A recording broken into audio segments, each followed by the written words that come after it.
नमस्कार. आपल्या उजनी धरण अपडेट न्यूज चॅनलमध्ये आपल्या सर्वांचं मनापासून स्वागत. आज 1 मार्च 2026. आज सकाळी उजनी धरणाची काय स्थिती आहे, उजनीतून नदी, कालवा, बोगदा, दहेगावचा सिंचन आणि सेनावळा सिंचन यातून सध्याला किती पाणी चालू आहे, कोणत्या योजना बंद केलेल्या आहेत, कोणत्या योजना चालू आहेत, याबद्दल आपण सविस्तर माहिती घेणार आहोत. आज सकाळची आकडेवारी बघितली तर उजनी धरणाची एकूण पाणी पातळी ही बघितली तर 97.98 TMC, तर उपयुक्त पाणीसाठा जर बघितला तर 34.32 TMCवर उजनी धरण आलेलं आहे. आणि टक्केवारीमध्ये बघितलं तर 64.06%, म्हणजे जवळपास 36% पाणी कमी झालेलं आहे. आणि सध्याला भीमा नदीमध्ये जो विसर्ग चालू होता, तो विसर्ग नदीपात्रात जो डायरेक्ट विसर्ग चालू होता तो काल 4 वाजल्यापासून बंद करण्यात आलेला आहे. केवळ पॉवर हाऊस वीज निर्मितीसाठी जो 1600 क्युसेकचा विसर्ग आहे तो सध्याला चालू आहे. तोही कदाचित 1-2 दिवसामध्ये बंद होईल.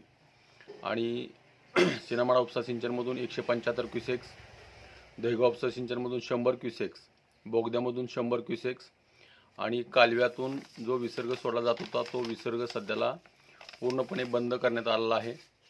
म्हणजेच एका पाळीमध्ये ज्या 4-5 योजना चालू होत्या, नदी, कालवा, बोगदा, सिनामाळा उपसा सिंचन, दहेगाव उपसा सिंचन, एवढ्यामध्ये जवळपास 20 TMC पाणी गेलेलं आहे. म्हणजे जवळपास 36%.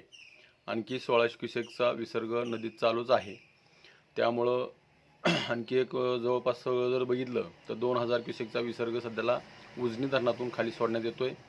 आणखी 1-2 दिवस जरी चालू राहिला तर 1-2% पाणी कमी होणार आहे.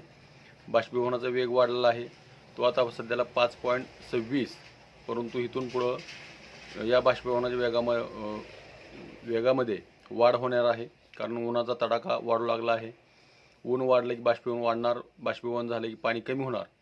आणि धरणाच्या काठचे ज्या शेतकरी आहेत, शेती आहेत, त्यासाठी उपसा असेल किंवा उद्योगधंदे असतील, MIDC असेल, बारामती MIDC असेल, बिगबोन MIDC असेल, बऱ्याच पिंपरी चिंचवड बऱ्याच MIDCला पाणी उजनी धरणातून जातं. त्यामुळे त्याचाही पाणीसाठा कमी कमी होत जाणार आहे.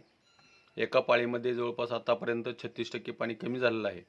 आणि दुसऱ्या पाळीपर्यंत कदाचित आपलं उजनी धरण 50% पर्यंत आलेलं दिसेल असा माझा अंदाज आहे.